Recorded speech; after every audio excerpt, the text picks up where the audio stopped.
Oi, gente, muito boa noite. Vamos mais uma vez aqui aproveitar esse nosso tempo, agora para a gente lidar com questões que são erros que eu vejo sendo cometidos comumente nas imobiliárias ou pelos corretores de imóveis, mas por desconhecimento da gravidade desses erros. São coisas comuns no dia a dia, são erros comuns de se encontrar no dia a dia, mas que o que não se está observando é a possibilidade de responsabilização criminal do locador pela prática desses erros e também de multas muito altas em favor do locatário. Então eu quero trazer aqui hoje para vocês de uma forma bem objetiva e bem rápida, ok? Os erros mais comuns que a gente comete na administração de locação de imóveis e que tem repercussão em penalidade criminal e multa altíssima para o locador. Depois eu vou trazer os cuidados que a gente tem que ter, que a imobiliária deve ter, né, na lida, porque o descumprimento desses cuidados vai trazer também, pode acarretar também penalidade criminal e multa alta ao locador. Hoje nós vamos focar nisso. E no final eu vou dar duas dicas que são de ouro realmente para que vocês apliquem aí amanhã mesmo, assim que ver essa apresentação, que já possam aplicar no seu dia a dia, corrigindo e aprimorando aí os procedimentos, para não colocar o seu locador numa situação constrangedora, numa situação de responder um processo criminal ou de estar passível de uma multa altíssima em favor do locatário. Bom, gente, entre esses erros mais comuns que eu trouxe aqui com essas penalidades, tem o de exigir mais de uma modalidade de garantia. Esse erro que eu mais vejo por aí. Querer exigir mais de uma modalidade de garantia é um erro que tem essa repercussão criminal e uma multa altíssima. Outro erro é cobrar aluguel adiantado em contrato com garantia locatícia. É muito comum o administrador, às vezes, no afã de reforçar a garantia, ele acaba cobrando aluguel adiantado. E outras vezes, o próprio locatário é que sugere o pagamento de aluguel adiantado. A gente vê, por exemplo, para locação para estrangeiros, para embaixadas, para empresas, que eles sugerem o pagamento adiantado do aluguel, né? Então, é uma situação que a gente não pode desconsiderar, mas é um erro cobrar o aluguel adiantado quando o contrato já tem uma modalidade de garantia. Outro erro é cobrar quantia além do aluguel e dos encargos permitidos. Então, essas pequenas taxas ou esses valores que vêm sendo cobrados dos locatários, hoje eles estão passando despercebido, mas eles podem sim gerar essa repercussão criminal e uma multa altíssima ao locador, e não vai ser bom para a imobiliária ou para o corretor de imóveis que submeteu o seu locador a uma situação dessa, né? No que tange às garantias, gente, lá o artigo 37 da Lei do Inquilinato já estabelece algumas modalidades. Ele estabelece a caução, que pode ser em dinheiro, ou então em imóveis ou imóveis, né? A fiança, que é na figura de um fiador, o seguro-fiança locatícia, que é feito por uma seguradora ou por um banco, e a cessão fiduciária de cotas de fundo de capital. Essa última modalidade aí, a cessão fiduciária, ela não é muito comum, ela só é aplicada em locações atípicas. Então, não é do nosso dia a dia, vamos dizer assim. Mas as outras, sim. A caução, a fiança e o seguro-fiança são muito comuns. Esse rol não é taxativo, tanto que a gente tem também o título de capitalização, que permite que você faça depósito do valor que você entender por bem, né? Combine com o locatário e pode ser feito esse valor, já que a caução com o depósito em dinheiro é limitada a 3 aluguéis e não pode nem incluir nesses aluguéis o condomínio, IPTU e outras obrigações. Já o título de capitalização permite que você estipule o valor que você quiser, né? Mas independente da modalidade de garantia, seja essas que a lei já estabelece ou outras que você queira utilizar na sua locação, uma coisa é certa. Vai estar lá no parágrafo único do 37. É vedado, sob pena de nulidade, mais de uma garantia. E é em função disso, é em função dessa vedação, que o legislador pensou em evitar que o locador exigisse demais do locatário para fazer uma determinada locação. E aí, então, ele traz essa punição para quem pratica utilizar mais de uma modalidade de garantia, ele traz essa punição com repercussão, inclusive, criminal, né? Então, não só é uma multa muito alta, que é de 3 a 12 aluguéis em favor do locatário, mas também tem a repercussão criminal. No que tange a antecipação de aluguéis, gente, esse aqui é um erro muito comum da gente ver e ir corrigindo nas imobiliárias. Aluguel adiantado só pode ser cobrado nos contratos sem garantia ou nos contratos por temporada. Se o contrato tem uma garantia, você não pode de jeito nenhum cobrar o aluguel adiantado. Parece uma coisa simples e às vezes até é o locatário que concorda com isso plenamente, e a gente tende a achar que se colocou no contrato, então é válido, então pode ser praticado. Só que a lei inquilinar, ela veda essa prática e pune rigorosamente, por considerar uma contravenção penal, que vai dar uma penalidade muito rigorosa ao locador. Então, não é um erro tão simples assim, a gente tem que estar muito atento a isso. Lá no final eu vou dar uma dica de como cobrar aluguel antecipado, mesmo tendo uma garantia, ok? Aí a gente vai ver como que isso pode proceder. Mas não é como tem sido praticado, assim, tão facilmente. E dos valores extras que não podem ser cobrados, além do aluguel e dos encargos permitidos, gente, a gente pode encontrar taxa de boleto, taxa de cadastro, taxa de pesquisa cadastral, taxa de análise de crédito, taxa de contrato, luvas, se for nas renovações, porque no primeiro contrato a luvas pode existir, mas a partir das renovações, não. Custo de formação de ponto, antecipação de aluguéis, nada disso pode ser cobrado além, pode ser exigido ou pode ser cobrado além do aluguel e dos encargos permitidos. Esse também é um erro que acarreta a penalidade que eu já venho dizendo, né? E quando que os locatários se utilizam disso? Quando reduz bastante a capacidade de pagamento e eles passam a ficar inadimplentes, se eles consultam um advogado e percebem que um desses erros foi cometido no contrato de locação dele, então ele passa a negociar. Então, sabendo que se ele pleitear, ele pode ter uma multa de 3 a 12 aluguéis, ele passa a negociar com o locador ou com a imobiliária ou com o advogado que está movendo a ação de cobrança ou de despejo, né? Ele passa a negociar dizendo, olha, abate aí no meu débito a multa que eu tenho direito, né? E aí nós estamos falando de 3 a 12 aluguéis. E é certo que esse locador, ele vai vir para cima da imobiliária, porque ele vai entender esse erro como um erro cometido pela imobiliária ou pelo corretor, que foi quem fez o contrato, né? Quem o colocou nessa situação. Para esses erros comuns, gente, qual que é a penalidade? Esses erros constituem contravenção penal. E aí é punível com prisão simples de 5 dias a 6 meses ou multa de 3 a 12 meses de aluguel, revertida em favor do locatário. É aí que o locador perde poder de barganha, perde poder de cobrar até o débito do inquilino.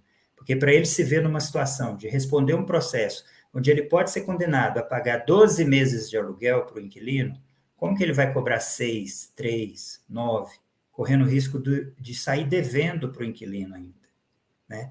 Então, com certeza, ele vai querer trazer esse prejuízo para aquele que fez o contrato, para a imobiliária ou para o corretor de imóveis. Por isso é importante ter atenção a esses procedimentos que são passíveis, né, de prisão simples de 5 dias a 6 meses e multa de 3 a 12 aluguéis. A prisão não vai acontecer, gente, ou pelo menos a gente não pode esperar isso, né? Mas a multa, sim. A multa, o locatário vai fazer uso disso para barganhar o débito que ele tem ou a situação que ele está naquele imóvel, ok? Além desses erros, gente, que são comuns e que acarretam a penalidade criminal, tem alguns cuidados que a imobiliária e que o locador tem que ter para não repercutir outra penalidade criminal e multa agora ainda maior, porque agora a multa é de 12 a 24 meses. E aqui não são erros comuns, por isso eu trago de forma diferenciada, eu trago como cuidados que são importantes que a imobiliária e o locador tenham, ok? Entre eles está aí o número 1, fornecer recibo discriminado dos aluguéis e encargos. E aí, inclusive, gente, e principalmente, naquelas situações de rateio de consumo e de conservação das áreas comuns, porque quando só se tem no contrato o aluguel e o condomínio, fica muito fácil de fornecer recibo, né? O próprio comprovante de pagamento muitas vezes já é o recibo. E quando os pagamentos são acumulados, então é importante discriminar. Mas nas situações em que o edifício não tem um condomínio estabelecido, ou conjunto de imóveis, né, multifamiliar, não tem um condomínio estabelecido, e aí tem um síndico, ou um proprietário, ou alguém que faz ali o rateio do consumo de energia elétrica e de água e de conservação e limpeza das áreas comuns, esse rateio ele tem que estar amplamente discriminado. É necessário que se guarde os orçamentos, as notas fiscais dos custos que geraram aquele valor a ser rateado, que se faça uma memória de cálculo bem explicativa, bem clara, de como esses custos estão sendo rateados, estão sendo distribuídos entre os envolvidos, né, os condôminos, os ocupantes envolvidos, porque em algum momento no futuro, se esse inquilino reclamar que não foi fornecido a ele o recibo de 1 ano, de 6 meses, de 2 anos de rateio de consumo e de conservação e manutenção das áreas comuns, ele vai passar a ter o direito a essa multa e vai usar isso de barganha. Então, é importante ter esse cuidado. Você, imobiliário ou corretor de imóveis, que administre um imóvel multifamiliar ou um edifício sem condomínio, que tem essa situação, preste bastante atenção nisso. Tem que ser feito com bastante cuidado, guardando os comprovantes de gastos, ok? A memória de cálculo do rateio, porque senão você pode inserir o locador numa sanção criminal e ainda em multa, que é elevadíssima. A gente vai ver um pouquinho mais adiante aí a multa. Um outro cuidado que se tem que ter, gente, é ocupar o imóvel em até 6 meses e por pelo menos 12 meses nos casos de retomada para uso próprio. E aqui cabe a gente esclarecer ao locador, né? Ó, locador, você está pedindo para retomar o imóvel para uso próprio? Entenda, tem uma consequência. Você tem que ocupar o imóvel em 6 meses, né? E é para uso próprio. É o próprio locador, o cônjuge, o ascendente e o descendente.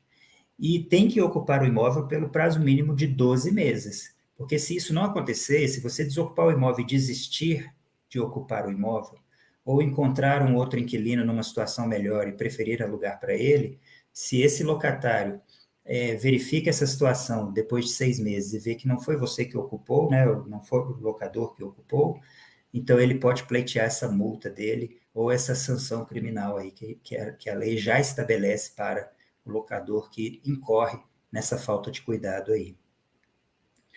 Também, gente, um outro cuidado que se tem que ter é o de não despejar locatário em menos de 30 dias a contar do falecimento de cônjuge, ascendente ou descendente ou irmão de qualquer dos ocupantes. Aqui a chamada é para o seguinte: não se trata de parente enfim, de cônjuge, ascendente, descendente ou irmão do locatário apenas, mas de todos os ocupantes. Aquele despejo vai ficar suspenso. Você, imobiliária, você, locador, deve suspender as ações de despejo até que ultrapasse 30 dias do falecimento dessa pessoa que é ligada a um dos ocupantes do imóvel. O desrespeito a essa regra, esse descuido, também acarreta uma sanção criminal e multa, ok? Além disso, gente, tem outros cuidados que eu vou chamar a atenção aqui, que dizem respeito àquelas situações em que o imóvel é retomado, em que o contrato de locação é rescindido para a realização de obras. Então, vamos lá, que situações são essas? O descuido é não iniciar a obra em até 60 dias. Quando o imóvel é retomado por obras, essas obras têm que ser iniciadas em até 60 dias da entrega do imóvel. Que situações são essas? Por exemplo, a reforma determinada pelo poder público, que não possa ser realizada com o locatário, ou que o locatário não concorde com a realização da reforma com ele lá dentro, e aí foi necessário retomar o imóvel, né, rescindir o contrato. Se essa obra não começar em até 60 dias, o locador vai estar inserido em multa ou numa penalidade criminal que a gente vai ver mais adiante, né? Outra situação é quando o imóvel foi retomado para obra que amplia a edificação em mais de 20% ou mais de 50% se tratar de hotel. Outra situação é a obra determinada pelo poder público com alteração radical no imóvel, ou que aumente o valor do negócio ou da propriedade, no caso de recusa para renovação comercial. Então, se está recusando, se está alegando que não vai renovar aquela locação comercial a que o inquilino tenha direito, porque vai realizar obras determinadas pelo poder público, que vai mudar radicalmente o imóvel, ou que vai aumentar o valor do negócio, o valor do aluguel, né? Ou o valor da propriedade, então tudo bem, pode até não renovar e pedir o imóvel por esse motivo, mas tem que estar atento, tem que ter o cuidado de iniciar a obra em até 60 dias, né? Outra situação é em caso de demolição, é em caso de retomada do imóvel para demolição, edificação ou reforma, que aumente em 50% a área, nos casos de hospitais, asilos, estabelecimentos de saúde e escolas, né? Esse texto é confuso, esse texto é complexo, mas ele vai estar aqui na apresentação para que vocês possam acompanhar depois pelo site lá da TV Cresce e pelo canal do Cresce de São Paulo no YouTube, ok?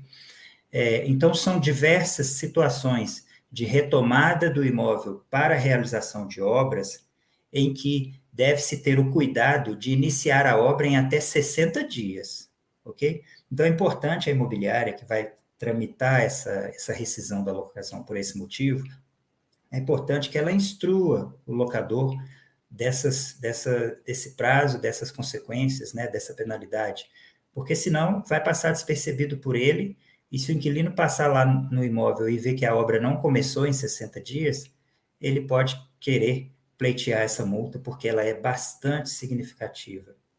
Veja, por exemplo, qual que é essa penalidade para o caso de não iniciar essas obras em 60 dias.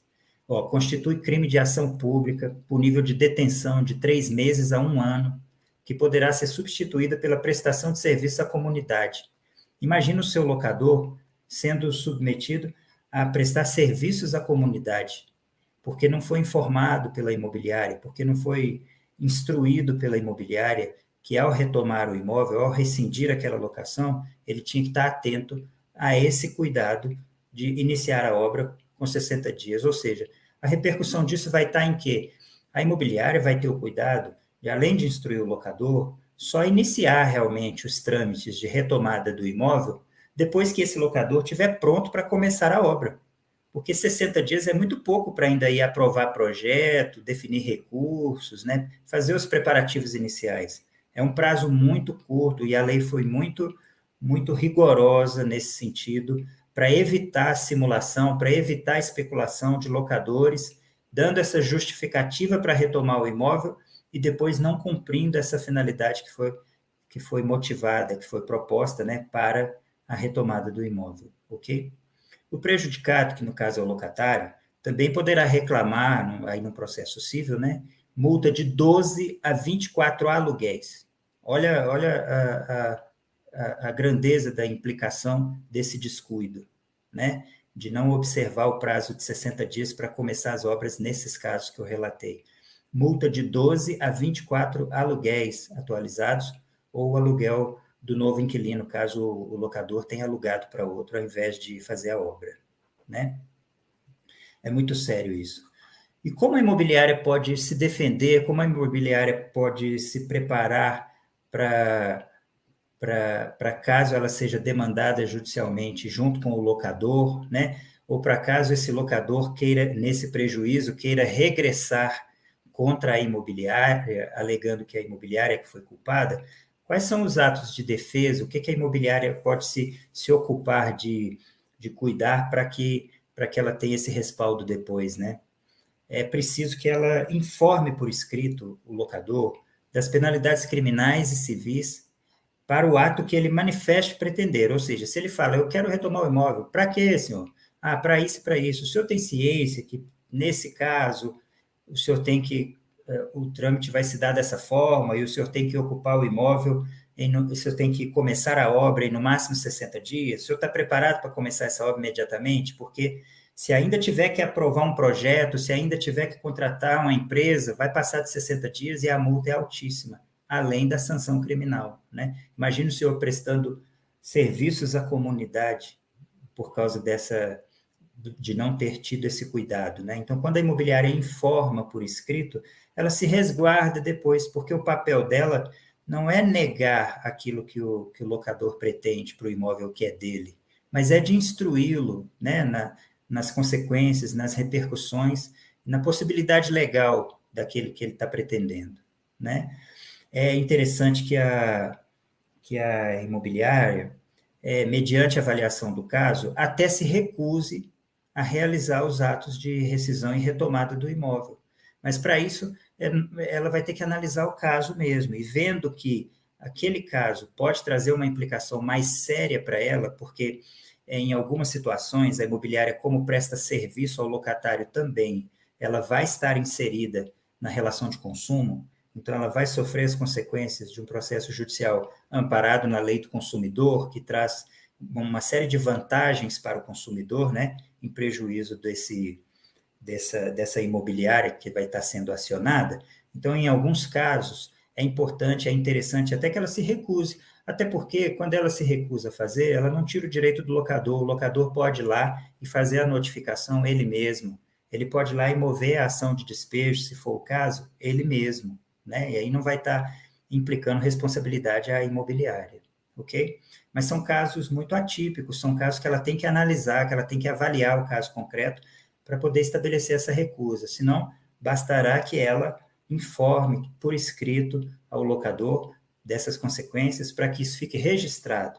E aí depois, se ela for envolvida numa ação judicial ou se esse locador quiser intentar contra a imobiliária, ela vai ter esses documentos de instrução que foram feitos para que ela não seja responsabilizada. Ok?